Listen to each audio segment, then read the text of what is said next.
This channel does not promote any violent, harmful, or illegal activities. All content provided by this channel is meant for an education purpose only.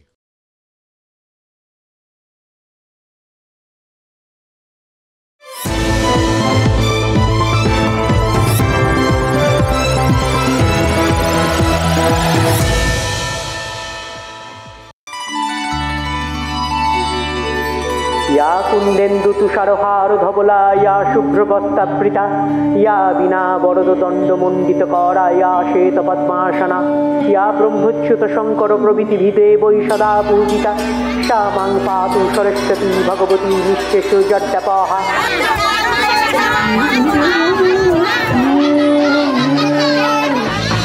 অন্ধকার ভরিতে হৃদয়ে মতিয়ে মাতো সদৈব কুরুবাসুদার ভাবে শ্রী অখিলাবয়ব নির্মল সুপ্রভাভি শীঘ্রং বিনাশায় মনগত অন্ধকারম সরস্বত্যৈ নমো নিত্যং ভদ্রকাল্যৈ নমো নমঃ বেদ বেদান্ত বেদাঙ্গ বিদ্যাস্থানে পয়েব চ সরস্বতী মহাভাগে বিদ্যকমললোচনে বিদ্যারূপে বিশালাক্ষি বিদ্যাঙ্গে হি নমস্তুতে যদক্ষরো পদো ভ্রষ্টং মাত্রাহীনং চ যদ্ তৎসর্বং স্খম্যতাং দেবী প্রসিদ পরমেশ্বরী।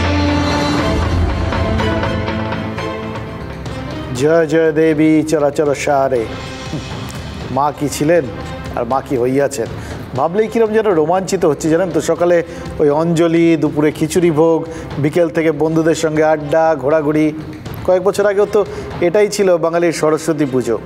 আর বাঙালির পরবর্তী ক্ষেত্রে মানে যখন বাঙালির ক্যালেন্ডারের মধ্যে ওই ভ্যালেন্টাইন্স ডে ব্যাপারটা ঢুকে গেল, তখন বাঙালির ভ্যালেন্টাইন্স ডে তো এটাই ছিল।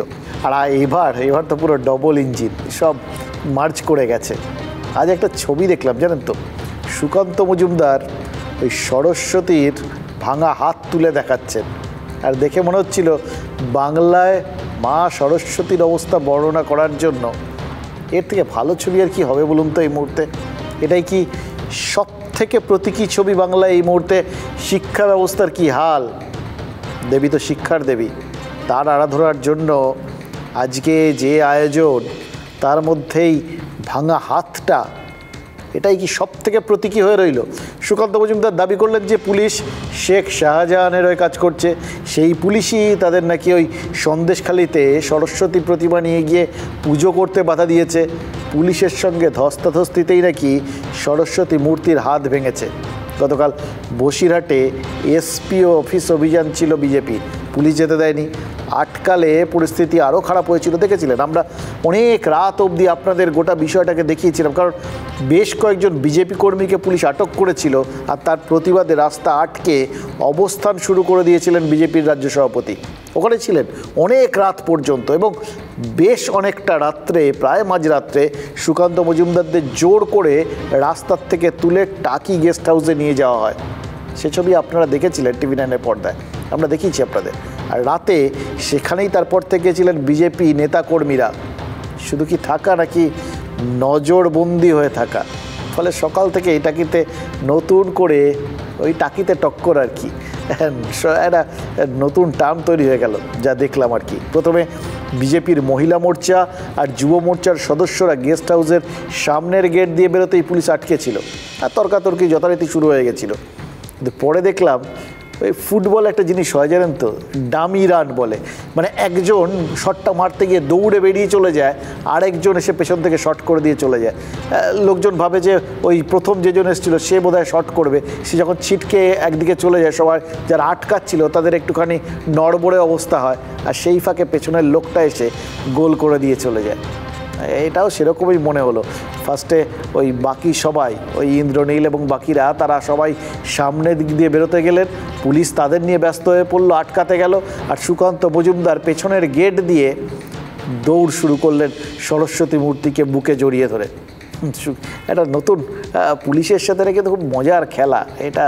যখন বিভিন্ন সময় আইন অমান্যে আমরা দেখেছি, আজকে এক্ষেত্রে দেখে ফেললাম।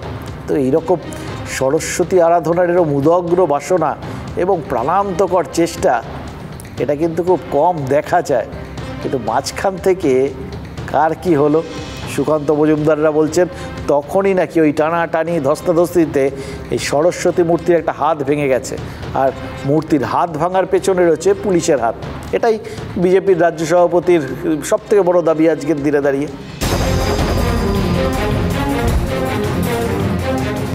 দেখুন ঠাকুরের হাত ভেঙে দিয়েছে, যে ঠাকুর মায়ের মূর্তি নিয়ে পুলিশের কাজ হয়ে গেছে মূর্তি ভাঙা। যে ঘটনা পুলিশ ঘটালো, এই ঘটনা বাংলার মানুষের স্মরণে থাকবে এবং বাংলার মানুষ ঠিক সময়, উপযুক্ত সময় এর জবাব দেবে।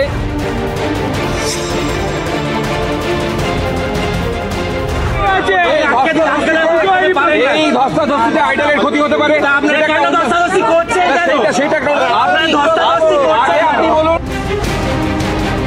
এই ভাঙা হাত বাংলার প্রতিটি ঘরে, প্রতিটি মায়ের মুখে, প্রতিটি মায়ের চোখে বাংলার মানুষের মনে থাকে না।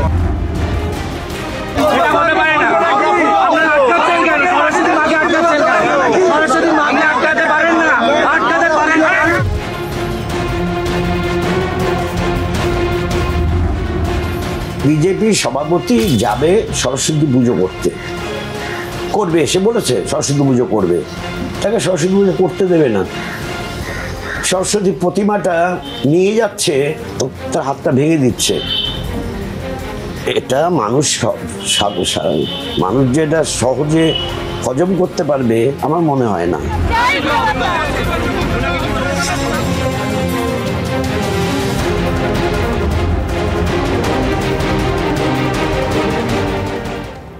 আমরা মিডাস টাচের কথা শুনেছিলাম। মিডাস যাতে হাত দিতেন, যেটা ছুতেন সেটাই নাকি সোনা হয়ে যেত। রাজনীতি ছুলে যে কি হয় সেটা আমরা বহুবার বহু জায়গায় তো ইদানিংকালে টের পেয়েছি। মানে রাজনীতির ছোঁয়ায় শিক্ষা ব্যবস্থার কী হাল সেটা আমাদের কারোর বুঝতে বাকি আছে কি। কিন্তু দেখুন, সেই রাজনীতির ছোঁয়ার থেকে ডাইরেক্ট এবার মা সরস্বতীও রেহাই পেলেন না, আর তার কি হাল সেটাও তো দেখতেই পেলেন। কিন্তু গোটা বিষয়টা যে এতটা প্রতীকী, এইভাবে যে বাংলার শিক্ষা ব্যবস্থার ছবি একটা আমাদের সবার চোখের সামনে এরকম প্রতীকীভাবে উঠে আসবে, এর জন্য কোথাও গিয়ে কি আমরা কারোর কাছে ঋণী হয়ে থাকলাম? বা আরও সোজা করে বললে, আপাতত এর জন্য সন্দেশখালীর কাছে ঋণটাকে স্বীকার করবে, ঋণ শোধই করবে কে? দেখুন, বিভিন্ন রাজনৈতিক দলের কল্যাণে এমনিতে বাংলায় সরস্বতীর হাত যে বহুদিন আগেই ভেঙেছিল, এতে খুব একটা সন্দেহ কারোর আছে কি? আমাদের শিক্ষা ব্যবস্থাটাই তো মনে হচ্ছে অঙ্গ প্রত্যঙ্গ ছিন্ন ভিন্ন অবস্থায় পড়ে আছে। খেয়াল করে দেখুন, তাই তো দাঁড়ায়। মানে শিক্ষা ব্যবস্থা যাদের নিয়ে, একটা অংশ শিক্ষকদের থাকার কথা কোথায়? ক্লাসরুমে। আরেকটা অংশ ছাত্রছাত্রী, তাদের থাকার কথা কোথায়? ওই ক্লাসরুমেই, তাদের সামনে। একের পর এক জায়গায় তো আমরা দেখছি পুরো উল্টো ছবি। ক্লাসরুমে শিক্ষক নেই অথবা ছাত্রছাত্রী নেই। যেগুলো বিদ্যা মন্দির, যেখানে মা সরস্বতীর অধিষ্ঠান অ্যাকচুয়ালি, একের পর একটা জায়গায় দেখেছি তার দরজা বন্ধ হয়ে যাচ্ছে। গোটা গ্রাম বাংলা জুড়ে সে খবর তো আপনাদের দেখিয়েছি। আর সেটা বাদ দিয়ে ওই বললাম, শিক্ষকদের যেখানে ওই ক্লাসরুমে থাকার কথা, তারা তো বসে আছেন গিয়ে ওই ধর্নাতলায়। তাহলে যে শরীরের অঙ্গ প্রত্যঙ্গ যেখানে থাকার কথা, হাতের যেখানে থাকার কথা, পায়ের যেখানে থাকার কথা, হৃৎপিণ্ডের যেখানে থাকার কথা, সে যদি সেখানে না থেকে ছিন্ন ভিন্ন অবস্থায় বিভিন্ন জায়গায় ছড়িয়ে ছিটিয়ে থাকে, তাহলে কি মনে হবে না যে শরীরটাই, শিক্ষা ব্যবস্থার শরীরটাই কোথাও গিয়ে যেন ব্যবচ্ছেদ হয়ে গেছে? এটা বোঝাতে এই যে সরস্বতীর হাত ভাঙা ছবিটা, এটা কতটা প্রতীকী হয়ে গেল বুঝতে পারছেন কি? এবার প্রতি মুহূর্তে যদি এরকম ঘটনা ঘটতে থাকে আমাদের শিক্ষা ব্যবস্থায়, এই তো কয়েকদিন, কালকেই পরশু দেখলাম তো, শিক্ষকরা নিজেদের যোগ্যতার প্রমাণ দিয়ে যারা টেট পাস করেছিলেন, তারা চাকরির দাবি নিয়ে গেছিলেন, রাস্তায় নেমেছিলেন, তার বদলে কী হয়েছেন? প্রহৃত হয়েছেন, চ্যাং দোলা করে তাদের তুলে নিয়ে যাওয়া হয়েছে। যারা শিক্ষা মন্দিরের অঙ্গ, যারা শিক্ষা ব্যবস্থার অঙ্গ, তাদেরই যদি এরকম হাল হয়, মা সরস্বতী ভালো থাকেন কি করে বলুন তো? ধর্নাতলায় সরস্বতী পুজো, এখানেই একদল বঞ্চিত চাকরি প্রার্থী 1000 দিনের বেশি ধর্নায়, আর এক দলের ধর্না পড়েছে 535 দিনে। অপেক্ষা আরও বেশি দিনের, সেই 2016 থেকে।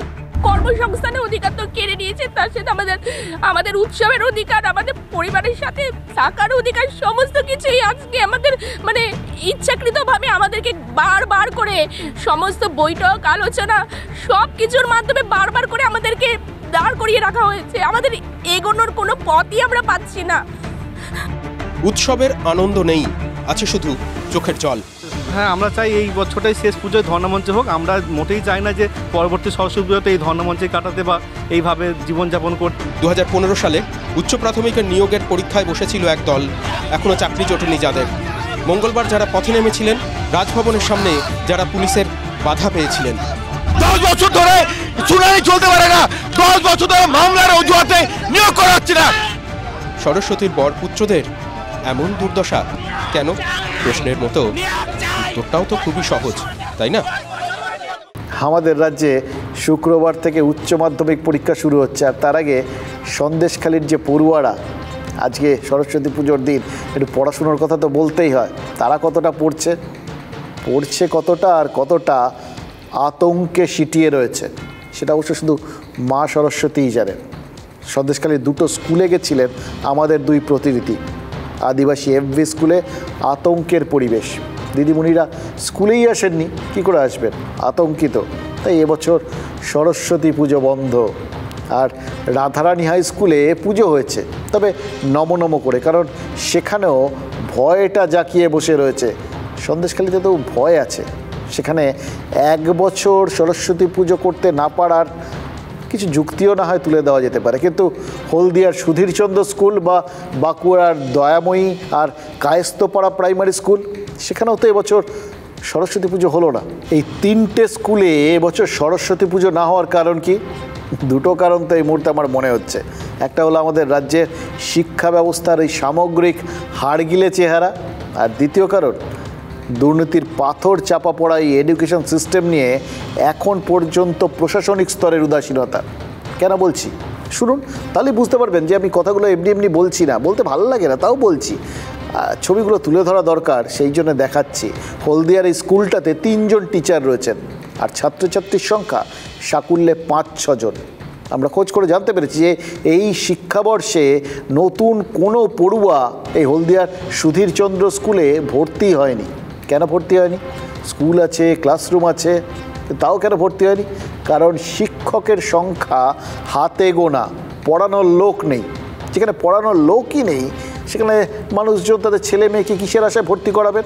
কেন ভর্তি করাবেন? অভিভাবকরা করাননি তারা। বাঁকুড়ার যে দুটো প্রাইমারি স্কুলের কথা বললাম, সে দুটো স্কুলেই কিন্তু ক্লাসরুম, চক, ডাস্টার থেকে শুরু করে ওই টিচিং লার্নিং মেটেরিয়াল কোনো কিচ্ছুর অভাব নেই। সেখানে অভাব রয়েছে শুধু একটা, ছাত্রছাত্রী। ফলে কোনো স্কুলে এবছর পুজো পেলেন শিক্ষার দেবী, আর কোনো স্কুলে পেলেন না। শিক্ষার এই ভাঙাচোরা হালকি টাকিতে পুলিশ আর বিজেপি নেতাদের ধস্তাধস্তিতে হাত ভেঙে যাওয়া সরস্বতী মূর্তির থেকেও করুণ নয়?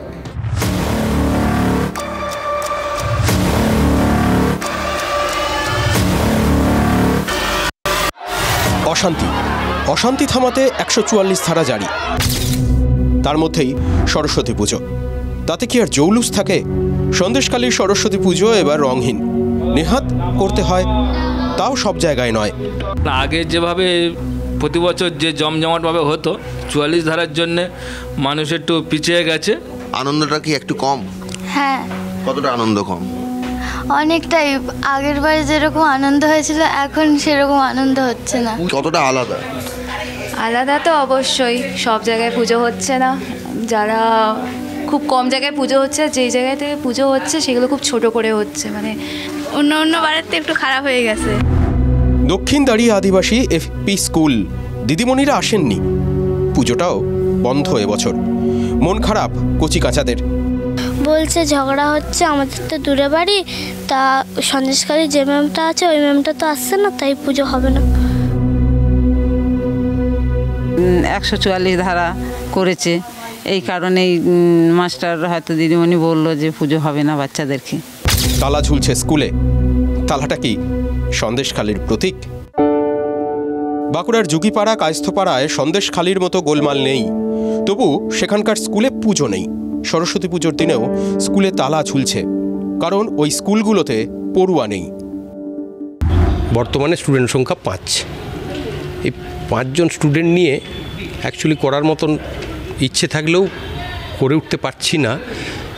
আমিও তো চাই এবং বাচ্চাদেরকে নিয়ে, যাদেরকে নিয়ে উৎসবটা, তাদেরকে নিয়ে যদি করতে পারি তাহলে আগামী দিনে যদি আমার স্টুডেন্ট বাড়ে, ডেফিনেটলি হইহুল্লোড় করেই হবে। একই অবস্থা, বলা ভালো আরও দুরবস্থা হলদিয়ার কিসমত শিবরামনগর সুধীরচন্দ্র মাধ্যমিক শিক্ষা কেন্দ্র। পড়ুয়া 5 থেকে 6 জন, শিক্ষক মেরে কেটে 3 জন। পড়াশোনার যখন এই হাল, তখন আর পুজো করে কি লাভ, মনে হয়েছে স্কুলের সঙ্গে যুক্ত সকলের। যদিও বন্ধ হওয়ার মুখে, তাও এখনও 4 জন টিচার ওখানে নিযুক্ত হয়ে আছে। 10 জন 12 জনের মতো স্টুডেন্ট আছে। যদি এটা বাচ্চাদের পুজো হয়েও থাকে, তাও মাস্টার নিজের উদ্যোগে অন্তত বাচ্চাগুলোর সাথে যোগাযোগ করে একটা ছোট করে পুজো করতে পারে, করাটা উচিত। এই যে চারপাশের ছবিগুলো দেখলেন, এগুলো কি সবই আপনারা আমাকে ভয় পাওয়ার না? ভয় তো পাওয়ানোর কথা আমাদের। এটাই তো আমাদের ভবিষ্যৎ প্রজন্মের জন্য ছবি। সরস্বতী পুজো তো প্রতীকী, কিন্তু এই ভয়ের পরিবেশটা, সেটাও তো প্রতীকী। ভয় তো আমি, আপনি সবাই পাচ্ছি, বিভিন্ন কারণে ভয় পাচ্ছি। সন্দেশখালিও পাচ্ছে, তার ভয়টা আবার অন্য কারণে। সেই ভয়টা কাটবে কবে? আর তার থেকেও গুরুত্বপূর্ণ, এই ভয় কাটাতে পুলিশ প্রশাসন কি কিছু করছে আদৌ? হাইকোর্টের বিচারপতি জয় সেনগুপ্তর বেঞ্চ সন্দেশখালিতে 144 ধারাটা খারিজ করেছিল। আদালত বলেছিল যে কি এমন হয়েছে যে গোটা এলাকাতেই 144 ধারাটা জারি করতে হলো। পুলিশ সেখানে জুৎসই জবাব দিতে পারেনি, এবং বিচারপতি তখনই বলেছিলেন যে প্রশাসন যদি মনে করে, তাহলে সন্দেশখালির মধ্যে যে যে জায়গাগুলোতে তাদের মনে হচ্ছে খুব গুরুত্বপূর্ণ, এই জায়গাগুলোতে 144 ধারা জারি করা দরকার, করতে পারে কিছু কিছু জায়গায় পকেট ধরে। কিন্তু এরমভাবে সামগ্রিকভাবে 144 ধারা জারি করা যায় না। সেই জন্যই 144 ধারাটা সামগ্রিকভাবে যেটা জারি করা হয়েছিল সেটা বাতিল করে দিয়েছিলেন। পুলিশ কিন্তু খুব ওবিডিয়েন্ট, মানে শিক্ষার এটা একটা বড় মানে পার্ট আর কি, শিক্ষা ব্যবস্থারও। কেউ শেখাবেন আর কেউ শিখবেন। আমাদের পুলিশ খুব দ্রুত শেখে, আমরা দেখেছি অতীতে। ওই শেখ শাহজাহানের ক্ষেত্রে আদালত বলে দিয়েছিল যে ওখানে সিসি ক্যামেরা লাগাতে হবে, পুলিশ সঙ্গে সঙ্গে অক্ষরে অক্ষরে পালন করেছিল। সিসি ক্যামেরা লাগানো হয়েছিল, কিন্তু তাতে বিদ্যুৎ সংযোগ করা হয়নি, লাগাতে বলা হয়েছিল, কারেন্ট তো দিতে বলা হয়নি। তো যাই হোক, পরবর্তী ক্ষেত্রে সেই সংযোগও নেওয়া হয়েছিল, সেটা আবার শাহজাহানের ভাইয়ের বাড়ির থেকে, সে আবার অন্য গল্প। রেকর্ড করতে বলা হয়েছিল কিনা তখন সংশয় প্রকাশ করেছিলাম, তার কোনো আপডেট আমাদের কাছে নেই, হয়তো আদালত জানবে আর কি। সেখানটায় তারা স্পেসিফিক্যালি বলে দিয়েছেন, নিশ্চয়ই ও হয়ে থাকলে নিশ্চয়ই হবে। পুলিশ বললে একদম কথা শোনে, প্রত্যেকটা নির্দেশ অক্ষরে অক্ষরে পালন করে। এক্ষেত্রেও তো আদালতের কথা অক্ষরে অক্ষরে পালন করেছে বসিরহাটের পুলিশ। সন্দেশখালি, গোটা সন্দেশখালি জুড়ে 144 ধারা নেই, বাতিল, কিন্তু সন্দেশখালির সমস্ত এন্ট্রি পয়েন্টে 144 ধারা জারি করা হয়েছে। সমস্ত সবকটা সন্দেশখালি এলাকার 7টা পঞ্চায়েত, সেই 7টা পঞ্চায়েতের 19টা জায়গায় নতুন করে 144 ধারা জারি করা হয়েছে আজ সকাল থেকে। পুরো ঘিরে দেওয়া হয়েছে, এমনভাবে ঘিরে দেওয়া হচ্ছে, একটা বিচ্ছিন্ন দ্বীপের মতো হয়ে গেছে সন্দেশখালি। আর একটা কথা মনে হয় জানেন তো, এই যে পুলিশ যে স্ট্র্যাটেজিক লোকেশনগুলো যে আটকানোর সিদ্ধান্ত নিয়েছে না, এটার থেকে এই ইদানিং রামায়ণের একটা প্রচুর চর্চা হচ্ছে আর কি। কিন্তু আমার মনে পড়ছে মহাভারতের কথা। আজকে রাজনীতি বুঝতেও যে মহাভারতের মতো মহাকাব্য কতটা হেল্পফুল, সেটা আপনাদের সাথে শেয়ার করলে আপনারাও ডেফিনেটলি একমত হয়ে যাবেন। পুরাণকাররা কি বলেন? তারা বলেন কুরুক্ষেত্রের যুদ্ধ এড়াতে চেয়েছিলেন যুধিষ্ঠির, এবং তিনি যুদ্ধের আগে, যার জন্য শ্রীকৃষ্ণকে পাঠিয়েছিলেন কৌরবদের কাছে দৌত্য করতে, এরা মিটমাট, এরা মিউচুয়াল আর কি। পাড়ায় ছোটোবেলায় আমরা বলতাম গণ্ডগোল হলে পাড়ায় মিউচুয়াল করে নেওয়া আর কি, সেরকম ব্যাপার আর কি। সেসব পত্নী পাঠিয়েছিলেন শ্রীকৃষ্ণকে। তো তিনি গিয়ে কৌরবদের কাছে পাণ্ডবদের জন্য মাত্র 5টা গ্রাম চেয়েছিলেন, শর্ত রেখেছিলেন যে 5টা গ্রাম দিয়ে দাও, তাহলেই আর পঞ্চপাণ্ডব যুদ্ধে যাবে না। কিন্তু কৃষ্ণের শর্ত পূরণ করেননি দুর্যোধন, বলা ভালো করতে পারেননি। কেন?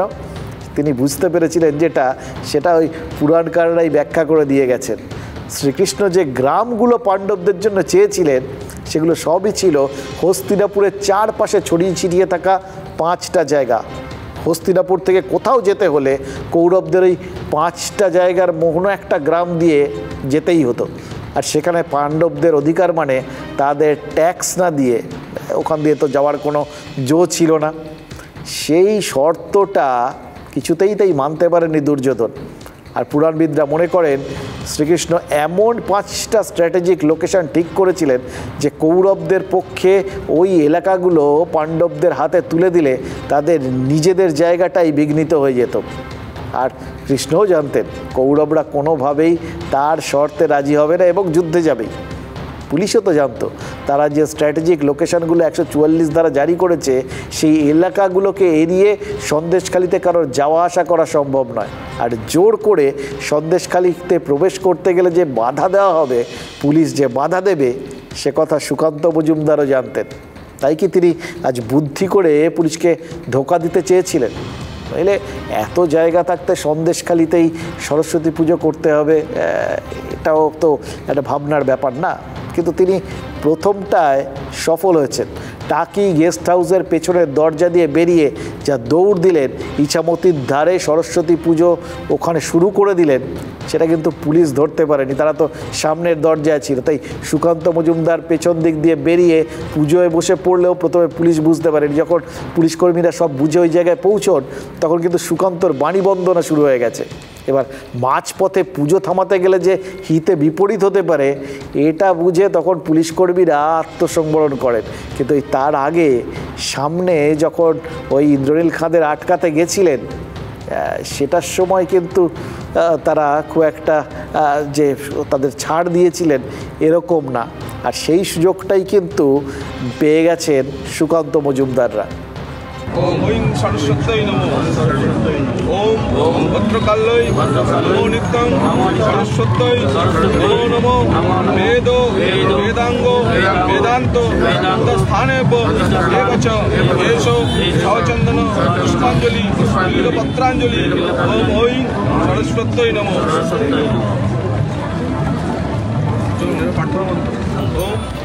দেখুন, সুকান্ত মজুমদারের আজকের যে কর্মসূচি ছিল, সেই স্ট্র্যাটেজির মধ্যে দুটো জিনিস খুব স্পষ্ট। পুরোটা যদি আপনারা ভালো করে খেয়াল করেন, দুটো জিনিস বুঝতে পারবেন। প্রথমটা ছিল কি, গোটা বিষয়টার মধ্যে একটা যে মেরুকরণের জায়গা আছে, সেইটা চোখে আঙুল দিয়ে বুঝিয়ে দেওয়া। ওই জন্যই সরস্বতী পুজোটা করতে যাওয়া ওই রকম একটা জায়গায়। ইছামতির পাড়ে সরস্বতী পুজো সেরে সুকান্ত মজুমদার তারপর একটা গাড়ির বোনেটে উঠে পড়েন। স্ট্র্যাটেজিক লোকেশনে পুলিশের পাহারা আছে, তাও তিনি সন্দেশখালি যাবেনই যাবেন। গাড়ির বোনেট থেকে চিৎকার করে এই কথা যখন সুকান্ত বলছেন, তখনই কিন্তু দিনের সব থেকে বড় ঘটনাটা ঘটে যায়। যে ঘটনা ভবিষ্যতে সুকান্ত মজুমদারের রাজনৈতিক বায়োডাটাই কিন্তু জল করতে পারে।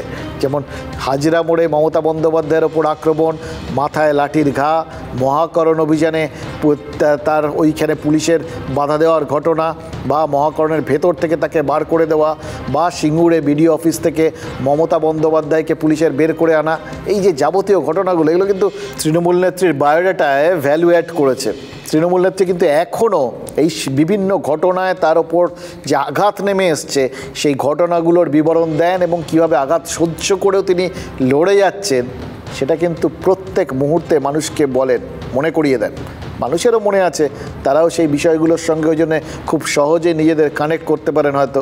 এবার সুকান্ত কী করলেন, তিনি ওই পুলিশের যাবতীয় ঘেরাটোপের মধ্যে পুলিশের গাড়ির বোনেটে দাঁড়িয়ে যাবতীয় কিছু ঘোষণা করতে শুরু করলেন। আর তারপর যে গাড়ির বোনেটে সুকান্ত মজুমদার দাঁড়িয়ে রয়েছেন, তারই দুপাশ থেকে দুজন পুলিশ কর্মী তাকে টেনে নামানোর চেষ্টা করতে শুরু করলেন। আর এরপরই ঘটল সেই নাটকীয় ঘটনাটা।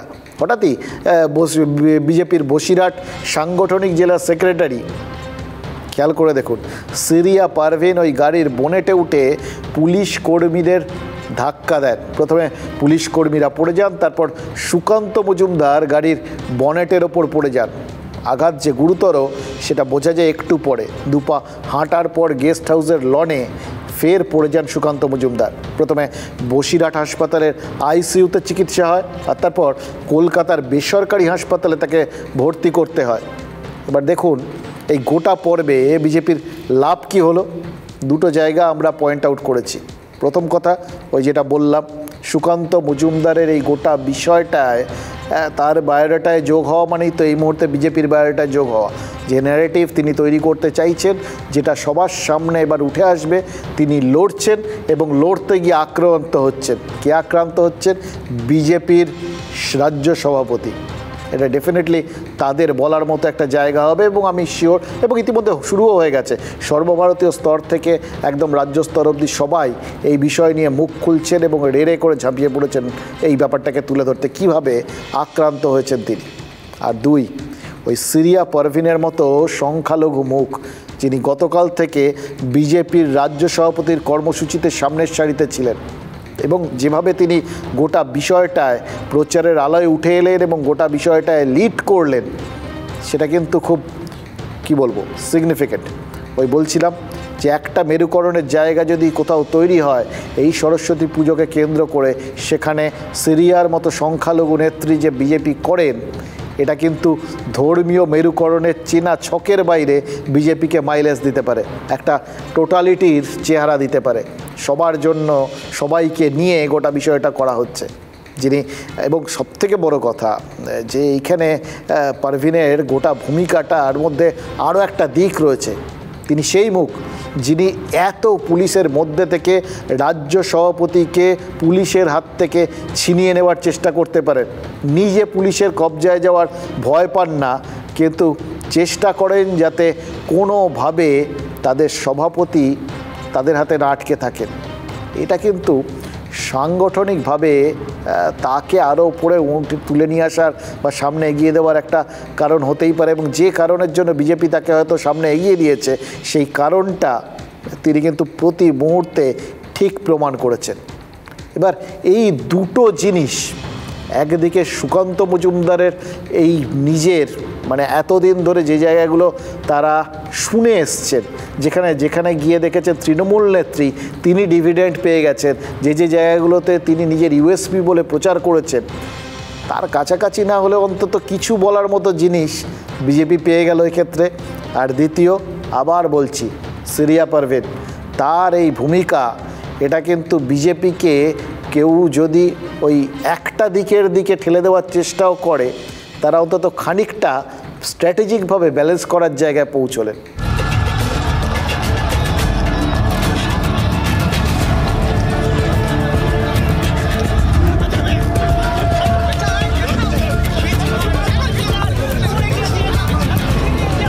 নন্দীগ্রামের রিরান অফ দ্য নন্দীগ্রাম, অনেকেই যারা ছিলেন যাদেরকে আমরা চিনতে পারছিলাম না, যাদের পুলিশ সুলভ আচরণ লাগছিল না, তৃণমূলের হারমাদ পুলিশ সাথে ঢুকেছিল কিনা আমরা সেটা বুঝতে পারি, যদিও এখানে তৃণমূলের হারমাদ আর পুলিশ একই বিষয়। লজ্জা, মেরে ফেলার চক্রান্ত তো পরিষ্কার, মেরে ফেলার চক্রান্ত তো পরিষ্কার। এরা সরকারি হাসপাতালে নিয়ে যেতে চাইছিল, আমরা জানি ওখানে গেলে শিওর সুকান্ত দা আর সোজা দুপায়ে হেঁটে বেরোবে।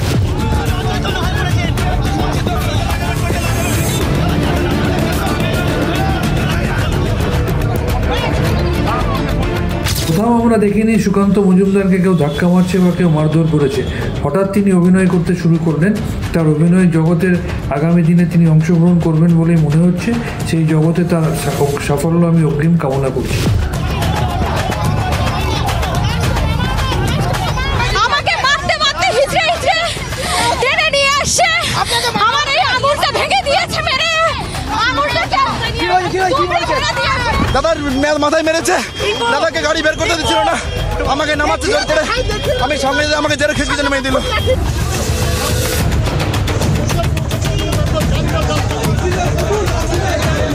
আপনারা দেখেছেন যে ওইভাবে আহত হওয়ার পর, তার মেরুদণ্ডে চোট পাওয়ার পরেতেও, তারপরেতেও সেন্ট্রাল পুলিশকে তারা গাড়ি নিয়ে যেতে, আপনাদের চোখের সামনে হয়েছে। এ কোন পুলিশ, এ কোন পুলিশ মানুষকে মেরে দেবে?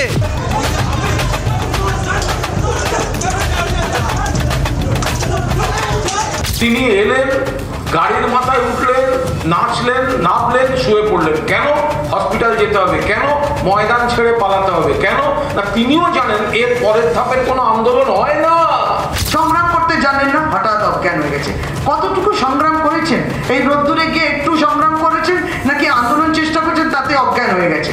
এসব আপনাদের দ্বারা হবে না সুকান্ত বাবু। আর নেতাগুলো সব এরকম নাদুস নুদুস কেন? পুলিশের জিপের ওপর দাঁড়িয়ে আদালতে গিয়ে সে অসুস্থ হয়ে গেল, তো পুলিশের মার খায়নি, এবং তারপরে তা নিয়ে যা হচ্ছে ফুটেজ খাওয়া হচ্ছে, আর কিছু নয়। আমি তার সুস্থতা কামনা করছি, কিন্তু বিজেপির নেতারাও মুখ টিপে হাসছে।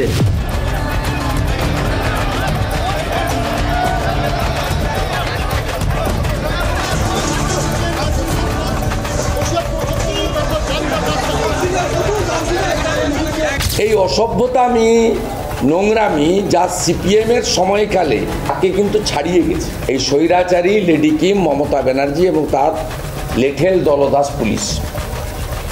আমরা এই ঘটনার নিন্দা করছি।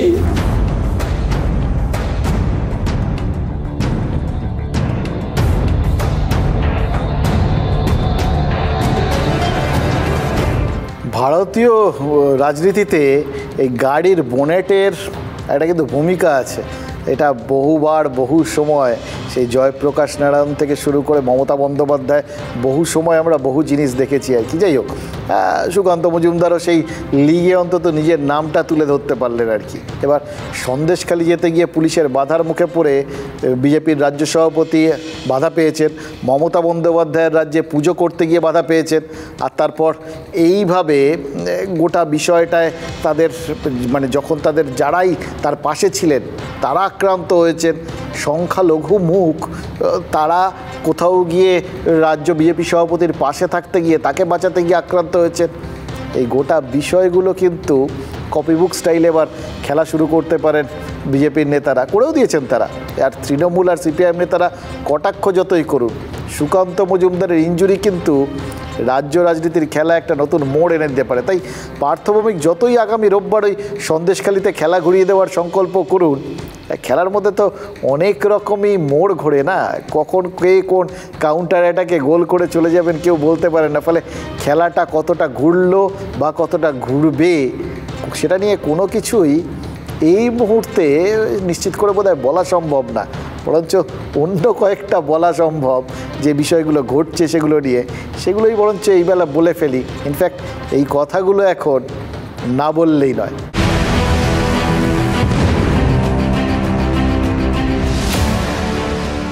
দেখুন, সন্দেশখালিতে মানুষ বাঘেদের উপদ্রব, ভেরির টাকা না মেটানো বা জোর করে জমি দখলের অভিযোগ, এটা তৃণমূলকে যত না বিব্রত করেছে তার থেকে অনেক বেশি বিব্রত করেছে মহিলাদের সম্মানহানির অভিযোগটা। আজ আমাদের রিপোর্টার সন্দেশখালির একটা স্বনির্ভর গোষ্ঠীর সদস্যদের সঙ্গে কথা বলেছেন, যিনি বলেছেন হ্যাঁ, সন্দেশখালির মা বোনেদের গভীর রাতে ডেকে পাঠানো হতো, ডাক পেলেই বাঘের গুহায় সন্দেশখালির মহিলাদের হাজিরা ছিল বাধ্যতামূলক। ফোন করে শিবু হাজরার মতো তৃণমূল নেতারা যে মহিলাদের ডেকে পাঠাতেন এবং তাদের মাধ্যমে ডেকে পাঠাতেন সেটা ক্যামেরার সামনে স্বীকার করেছেন স্বনির্ভর গোষ্ঠীর ওই সদস্য। শিবু হাজরার পার্টি অফিসে মধ্যরাতে মহিলাদের ডেকে এনে মিটিং করা হতো, এই অভিযোগ বারবার উঠেছে। যতবার বিতর্ক তৈরি হয়েছে আরও বেশি করে মহিলারা মুখ খুলেছেন। সেই সমস্ত মিটিংয়ের সাক্ষী আমার সঙ্গে রয়েছেন। কিভাবে মিটিংগুলো ডাকা হতো?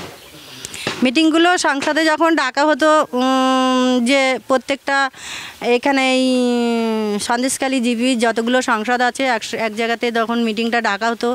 দেখা যাচ্ছে সেই মিটিংয়ে কোনো মেম্বারের তরফ থেকে লোক কম এসছে, কোনো সংসদ থেকে বেশিরভাগই সংসদ থেকে লোক কম আসতো। তো তাদেরকে দাঁড় করে জিজ্ঞেস করা হতো তোমার সংসদ থেকে কতগুলো লোক এসছে, দেখা যাচ্ছে কম এসছে, তখন তাকে বলা হতো তুমি আর মিটিংয়ে থেকো না, তুমি তোমার সংসদে চলে যাও, গিয়ে তুমি রাতে তোমার সংসদ থেকে 200 লোক নিয়ে আসবে, এখানে পার্টি অফিসের এখানে তোমাদের নিয়ে আমি মিটিং করব। মেয়েদেরকে ফোন করে দিতাম যে অমুক জায়গায় মিটিং আছে, তোমরা চলে আসো। যেই তাকে দায়িত্ব দিত তোমার সংসদে যত লোক আছে তুমি হচ্ছে রাতে এই 10টায় তোমাদেরকে নিয়ে মিটিং করব, তুমি লোক নিয়ে হাজির হয়ে যাবে। এই মিটিংটা কটা অবধি চলবে? 10টায় বললে মিটিংটা নিশ্চয়ই 12টা 1টা এরকমই চলবে। এত রাত পর্যন্ত মিটিং গ্রামে? সেটা দাদা করতেন, দাদাই জানে। আপনারা প্রতিবাদ করতেন? প্রতিবাদ আমরা কি করে করব, আমরা বলতে পারি না, আমার গাড়ি চালিয়ে খেতে হয়, কিছু বললেই গাড়ি বন্ধ করে দেবে। রাত 10টার থেকে মিটিং, একটা প্রত্যন্ত গ্রামে রাত 10টার থেকে বাড়ির মা বোনেদের ডেকে নিয়ে এসে মিটিং চলে রাত 12টা 1টা। কোনোদিন শুনেছেন স্বাভাবিক পরিস্থিতিতে এরকম ঘটনা? কেন, কি করে এই মিটিং হয়? এমনিতে যেখানে পুলিশের কাছে থানাতে রাত্রিবেলায় কাউকে নিয়ে গিয়ে গ্রেফতার করা বা আটক করা হয় না, সেই রকম জায়গায় এই রকম একটা গ্রামের মধ্যে ডেকে নিয়ে এসে রাত পর্যন্ত মিটিং, স্বনির্ভর গোষ্ঠীর এই সদস্যের কথা শোনার পর বুঝতে আর কিছু বাকি থাকে কি? সবাই তো বিভিন্ন সময় বিভিন্ন কথা বললেন, আমরা শোনালাম এদের, এবং এদের প্রত্যেকের অসহায়তা এবং কোন জায়গায় গিয়ে সবাই আটকে যান কথা শুনলে তো বোঝা গেল। কারুর গাড়ি বন্ধ হয়ে যাবে, কারুর বাড়ি জ্বলে যাবে, কারুর বাড়ির লোক মারধর খাবে। সোজা কথায় জীবন থেকে জীবিকা সব কিছু বন্ধ হয়ে যেতে পারে 1 মিনিটের মধ্যে এদের কথা না শুনলে।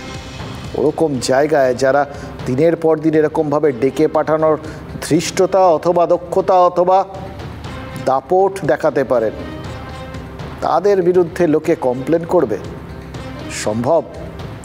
তারা যে এখন মুখ খুলতে পারছেন এটাই তো যথেষ্ট। এবার এটাকে কেউ মনে করবেন সত্যি কথা বলছে, কেউ মনে করবেন মিথ্যা কথা বলছে, কেউ মনে করবেন এর পেছনে রাজনৈতিক ইন্ধন রয়েছে, কি আছে আমরা জানি না। কিন্তু এই অভিযোগগুলো শোনার পর একটা কথাই মনে হচ্ছে, জানেন তো, কোথাও গিয়ে এগুলো কি খতিয়ে দেখাটা খুব একটা দরকার নেই? এর আগে পুলিশের যে আধিকারিকরা এসেছিলেন তারাও কিন্তু বলেছিলেন তারা অভিযোগ পেয়েছেন, সে অভিযোগের মধ্যে ভয় দেখানোর অভিযোগ আছে। কি ভয় বলেননি, ইঙ্গিত ছিল। দেখুন, সমজদারদের বোঝার জন্য এই সমস্ত ইঙ্গিতগুলো কি যথেষ্ট নয়? কিন্তু আমাদের রাজনৈতিক নেতারা তারা অবশ্য মাঝে মধ্যে এতটাই সহজ সরল হয়ে যান না, তারা সব কিছু বুঝে উঠতে পারেন না। গতকাল নেজাটে দাঁড়িয়ে পার্থ ভৌমিক বলেছিলেন যে মহিলাদের সম্মানহানির একটা ঘটনাও নাকি ঘটেনি। সেচমন্ত্রী বলেছেন যে সন্দেশখালিতে নাকি খেলা ঘুরে যাচ্ছে এবং সেটা আগামী রবিবার তৃণমূলের প্রতিনিধি দল সন্দেশখালি গেলেই নাকি গোটা রাজ্যের মানুষ বুঝে যাবে খেলা ঘুরে যাবে, মানে খেলা হচ্ছে। যে কথাগুলো শুনলেন খেলা, সেচমন্ত্রীর কথায় কিন্তু বেশ কয়েকটা ইন্টারেস্টিং পয়েন্ট পাচ্ছি আমরা। সেচমন্ত্রী বলেছেন খেলা ঘুরে যাবে, খেলা ঘুরে গেছে, তার মানে সন্দেশখালিতে একটা খেলা যে চলছিল স্বীকার করে নিচ্ছেন। এবার যে খেলাটা সন্দেশখালিতে এতদিন চলেছে সে খেলার কথাই এই স্বনির্ভর গোষ্ঠীর মহিলা আমাদের ক্যামেরার সামনে বললেন, নাকি তার বাইরেও আর কিছু খেলা আছে জানি না, কিন্তু যেটুকুনি বললেন সেই খেলা যদি সত্যি হয় তাহলে তো মানতে হবে সন্দেশখালির মহিলারা এতদিন যা বলছিলেন সেটা মিথ্যে নয়। আর সেটা যদি মিথ্যে না হয় তাহলে সেটাকে কি আর খেলা বলা যায়? পুলিশও কিন্তু সন্দেশখালির মহিলাদের ওই বললাম অভিযোগগুলো পুরোপুরি উড়িয়ে দেয়নি। বারাসাত রেঞ্জের ডিআইজি বলেছিলেন যে এখন পর্যন্ত তারা শ্লীলতাহানি বা ধর্ষণের কোনো প্রমাণ পাননি, কিন্তু তদন্ত চলছে। ভবিষ্যতে প্রমাণ জোগাড় হলে দোষীদের কাউকে ছাড়া হবে না। অত্যন্ত গুরুত্বপূর্ণ একটা আশ্বাস। এটা কিন্তু সাধারণ মানুষের কাছে বিরাট বড় ভরসা, কারণ তারা এখনও সরকারের ওপর এবং মুখ্যমন্ত্রীর ওপর ভরসা করছেন। তাদের প্রত্যেকটা কথায় যে সাহায্য চাওয়ার কথা বলা আছে, যে ভরসা রাখার কথা বলা আছে, সেটা কিন্তু সরকার, প্রশাসন, মুখ্যমন্ত্রীর ওপর। তারা মনে করছেন মুখ্যমন্ত্রী চাইলে এখানে আলো জ্বালতে পারেন, তারা মনে করছেন মুখ্যমন্ত্রী চাইলে এবং তিনি উদ্যোগ নিলেই এখানে তারা ফের মাথা উঁচু করে বাঁচতে পারবেন, নিজেদের সম্মান নিয়ে বাঁচতে পারবেন। পর পর প্রত্যেকটা মহিলা, এত অসংখ্য মহিলা রাস্তায় নেমে এসছেন, এগুলোর পেছনে আলাদা করে ইন্ধন লাগে না। এটা কিন্তু কোথাও ভেতর থেকে না এলে সম্ভব হয় না। দেখুন, পুলিশ যে আশ্বাস দিয়েছে সেরকমই জাতীয় মহিলা কমিশন থেকে রাজ্যের মহিলা কমিশন সকলেই বলেছেন তাদের কাছে বিভিন্ন অভিযোগ করেছেন সন্দেশখালীর মহিলারা। এবার রাজ্য মহিলা কমিশনের চেয়ারপারসন সন্দেশখালীতে দাঁড়িয়ে বলে এসছেন শ্লীলতাহানির অভিযোগ না শুনলেও তারা শুনেছেন রাত বিরেতে গ্রামের মহিলাদের কারা ডেকে পাঠাতেন তাদের নাম। এবার এই সব কথাকে মাথায় রেখে ভাবুন তো, পার্থ ভৌমিক কি একটু বড্ড তাড়াহুড়ো করে ফেললেন না? ওরা সবাই তো বলছেন তদন্ত করে দেখবেন, খতিয়ে দেখবেন। তদন্ত হয়ে গেছে নাকি শেষের মধ্যে? নাকি সন্দেশখালিতে কি খেলা চলছিল, কারা খেলছিল, সেই খেলার ধরন, খেলোয়াড়দের ধরন এখনও তিনি ধরতেই পারেননি, দলও তার মানে ধরতে পারেননি। তার মানে তো তাদের অন্ধকারে রেখে তাদের নাম ডোবানোর কাজ করে যাচ্ছিল কিছু লোক।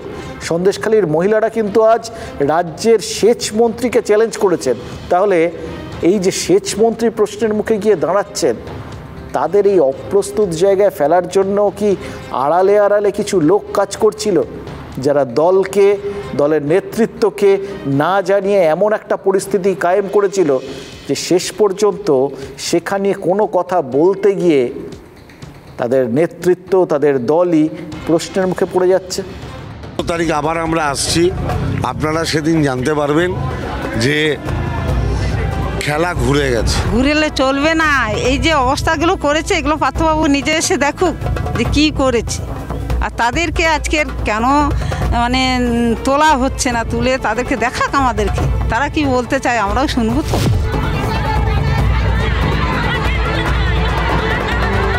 খেলা ঘুরতে পারবে না, শোনেন জনগণের মন ওইভাবে করে জয় করা যায় না, যাবে না। ঘুরাতে আমরা দেবো না তো, ও পার্থভূমি বললে কি হবে। একজন মহিলাও দায়িত্ব নিয়ে বলতে পারবে না তার উপরে কোনো রকম কোনো শ্লীলতা নিয়ে।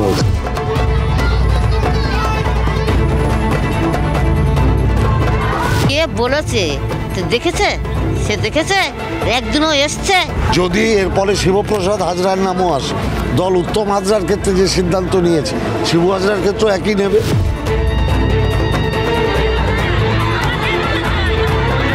আর দাদাকে যদি গ্রেপ্তার করা হয় আমাদের ভয়ের আতঙ্কটা সরে যাবে।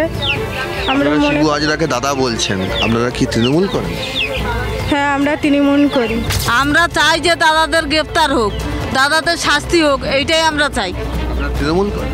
হ্যাঁ, তৃণমূল করি।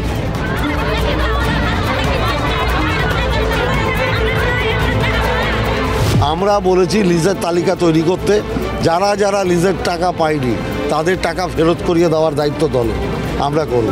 আমরা কোনো সন্তুষ্ট নেই, আমাদেরকে জমির টাকাও লিস্ট টাকাও দিতে হবে, আমাদের জমি আমাদেরকে ফেরত দিয়ে দিতে হবে। আমরা নিজেরা করে খাবো।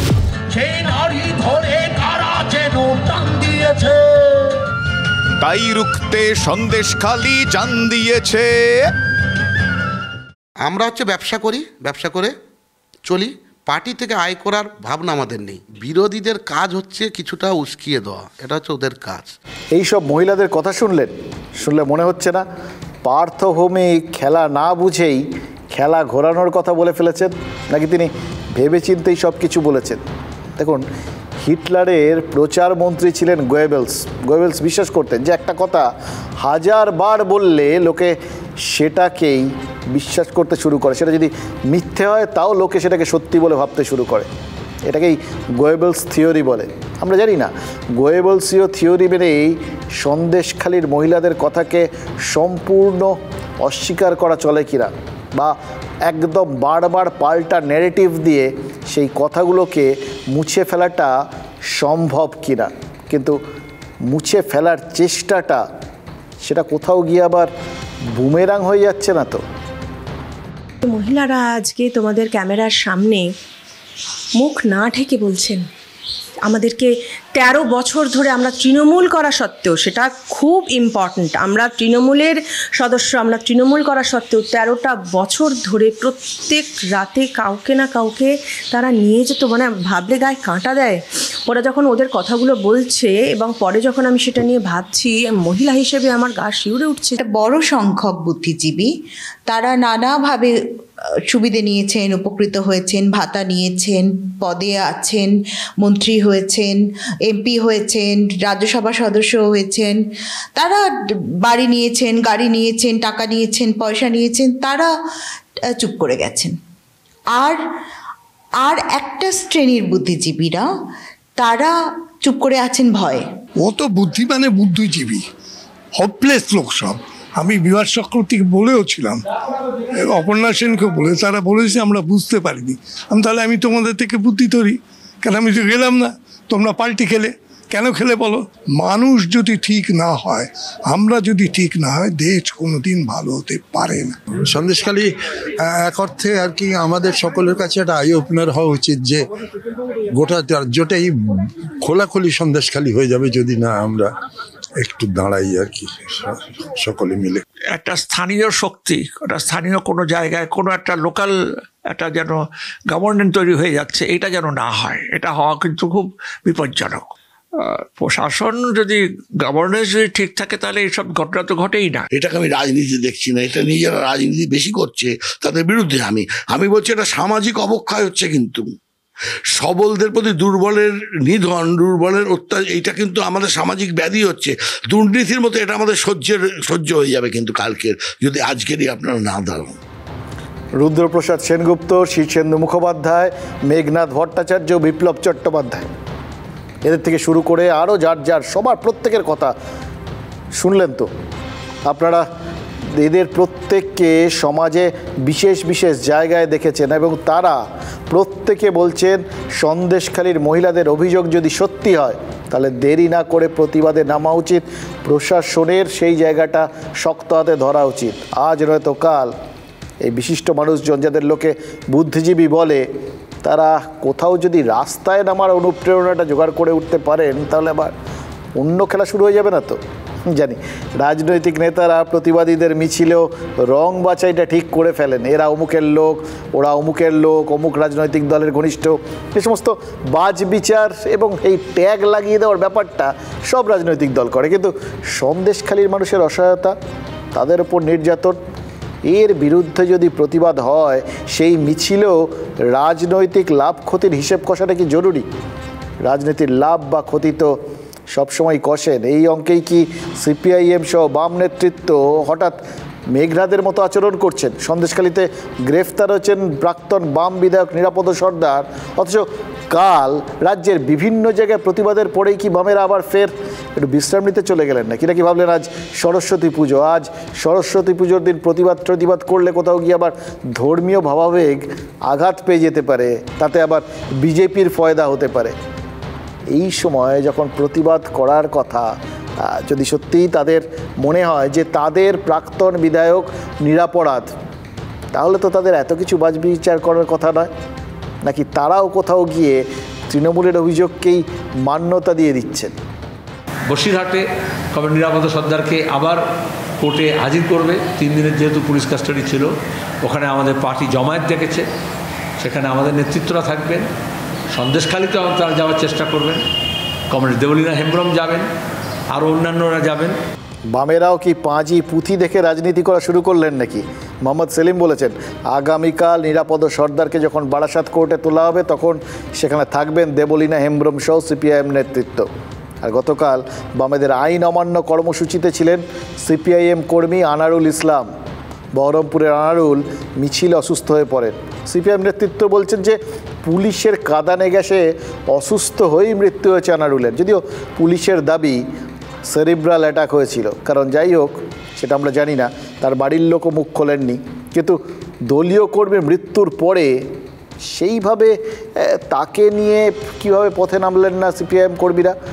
এই অপেক্ষার রাজনীতি তাদের লাভ না ক্ষতি, কিসের কারণ হবে সেটা দেখার জন্য অপেক্ষা করা ছাড়া খুব একটা উপায় নেই। কারণ ক্ষতির কি খুব বেশি আর বাকি আছে? ইনজোর্ড ছিলেন তখনই রটে গিয়েছিল মারা গেছে, কিন্তু যা হয় পুলিশ গ্রেপ্তার করেছে যারা অসুস্থ ছিল, যার ফলে অনেকে ইনজোর্ড তারা বাড়ি চলে যায় যে আমরা রিস্ক নেব না, এলাকায় গিয়ে দেখাবো ডাক্তার। তা রাস্তায় পথমধ্যে ডোমকল হাসপাতাল, তারপরে তার আগে ইসলামপুর হাসপাতাল, তারপরে আবার বহরমপুরে রেফার করা হয়। এখন তো জেলায় হাসপাতালগুলোতে কোনো অবস্থা নেই, সুপার স্পেশালিটি যতই বলুক, তখন মেডিকেল কলেজে তাকে রেফার করে দেওয়া হয়, সেই পথে সে মারা যায়।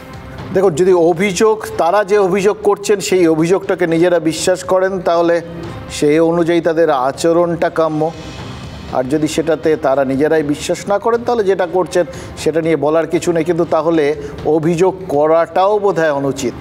আমরা সাদামাটাভাবে এই সোজাসাপটা ব্যাপারগুলো বুঝি আর কি। ঠিক যেরকম আমরা মনে করি যে কোনো লোকেরই অসুস্থ না হওয়াই ভালো, যে কোনো লোকেরই আঘাত না পাওয়াই ভালো। আমরা সেই জন্যেই সুকান্ত মজুমদারের দ্রুত আরোগ্য কামনা করি। আশা করি তার গুরুতর অসুস্থতা কিছু ঘটেনি, ঘটবে না। আন্দোলন করতে গিয়ে কোনো রাজনীতিক অসুস্থ হয়ে পড়বেন, সেটা কাম্য নয়।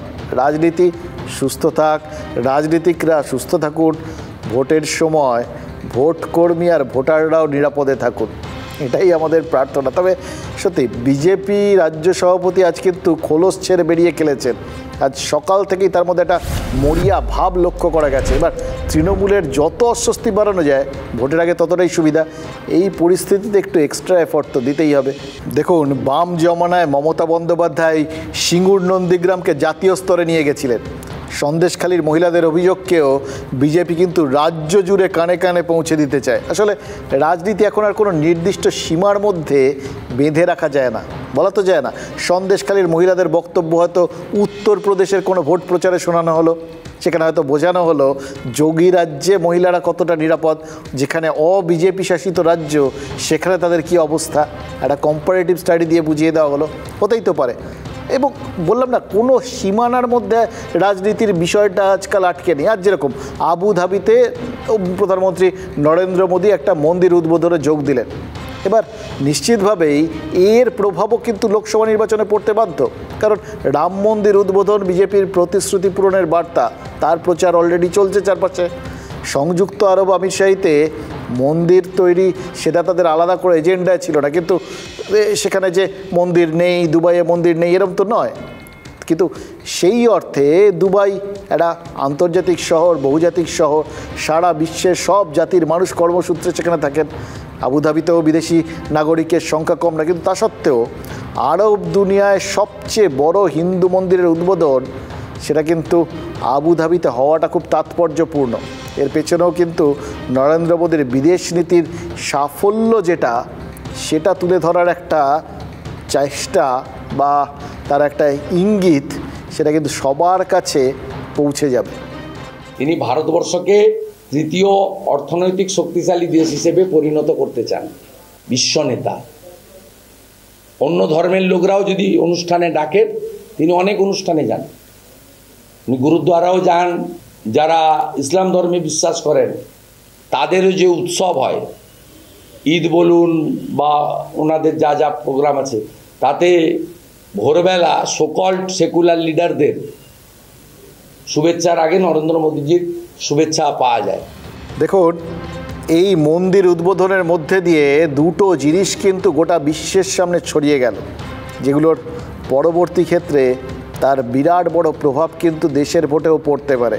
প্রথমত, এমন একটা জায়গায়, একটা মুসলিম প্রধান এলাকায়, একটা মুসলিম প্রধান রাষ্ট্রে, এই যে জায়গাগুলো আরব, এই জায়গাগুলো তো কিছু কিছু ক্ষেত্রে অত্যন্ত গোঁড়া জায়গা, সেই সমস্ত জায়গার মানুষজন নরেন্দ্র মোদীর সঙ্গে রয়েছেন, তাকে সাহায্য করছেন, তাকে জমি দিচ্ছেন মন্দিরের জন্য।